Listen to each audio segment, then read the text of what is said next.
نحمده ونصلي على رسوله الكريم اما بعد فاعوذ باللہ من الشیطان الرجیم بسم اللہ الرحمن الرحیم۔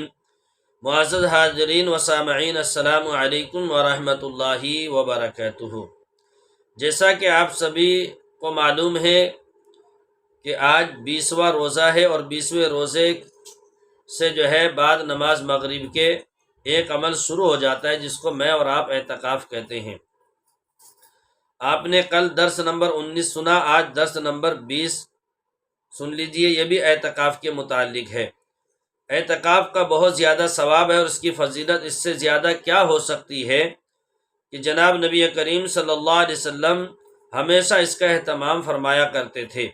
معتکف کی مثال اس شخص کی طرح ہے کہ وہ کسی کے در پر جا پڑے کہ جب تک میری درخواست قبول نہ ہو تب تک میں یہاں سے نہیں جاؤں گا، نہیں ہٹوں گا، نہیں ہٹنے والا ہوں۔ اللہ جل شانہ کی کریم ذات تو بخشش کے لیے بہانہ ڈھونڈتی ہے، بلکہ بے بہانہ بھی مرحمت فرماتی رہتی ہے۔ اس لیے جب کوئی شخص اللہ کے گھر میں اس کے دروازے پر دنیا سے ہٹ کر جا پڑے تو پھر اس شخص کے نوازے جانے میں کیا تعامل ہو سکتا ہے، اور اللہ جل شانہ جس کا اعزاز و اکرام فرما دیں تو ذات کے بھرپور خزانوں کو کون بیان کر سکتا ہے۔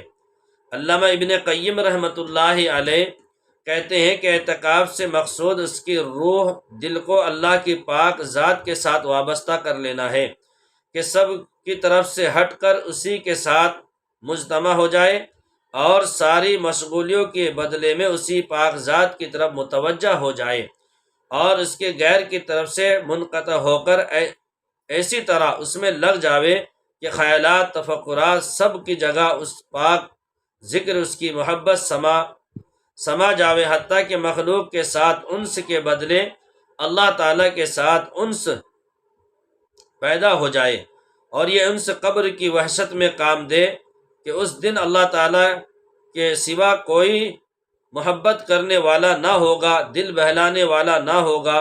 اگر دل اس کے ساتھ مانوس ہو چکا ہوگا تو کس قدر لذت سے وقت گزر جائے گا۔ صاحب مراق الفلاح کہتے ہیں کہ اعتکاف اگر اخلاص کے ساتھ ہو تو افضل ترین اعمال میں سے ہے۔ ایک عمل ہے کہ اس کی خصوصیتیں گنتی اور شمار سے خارج ہیں کہ اس میں اپنے دل کو دنیا اور مافیہ سے یکسو کر لینا ہے، اور اپنے نفس کو مولا کے سپرد کر دینا، اور اپنے آقا کی چوکٹ پر جا پڑنا ہے۔ احادیث مبارکہ کی روشنی میں اعتکاف کے بے شمار فضائل معلوم ہوتے ہیں جن کا خلاصہ یہاں نقل کیا جاتا ہے۔ اعتکاف میں در حقیقت ہر وقت عبادت میں مشغولی ہے کہ آدمی ہر وقت عبادت میں شمار ہوتا ہے۔ اللہ کے ساتھ بندے کا قرب بڑھتا رہتا ہے۔ اعتکاف میں اللہ کے گھر پڑ جانا ہے، اور کریم میزبان ہمیشہ گھر آنے والوں کا اکرام کرتا ہے۔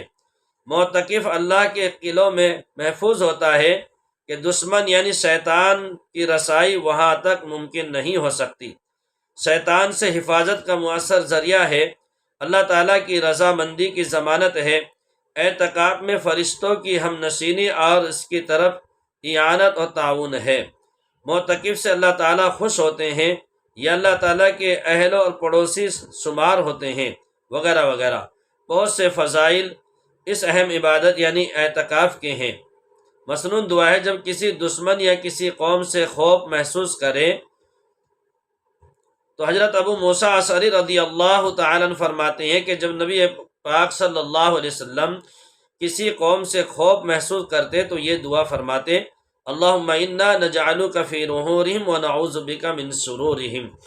اے اللہ، ہم آپ کو ان کے مقابلے میں سینہ سپر کرتے ہیں اور ان کی برائیوں سے آپ کی پناہ مانگتے ہیں۔ احکام اور مسائل۔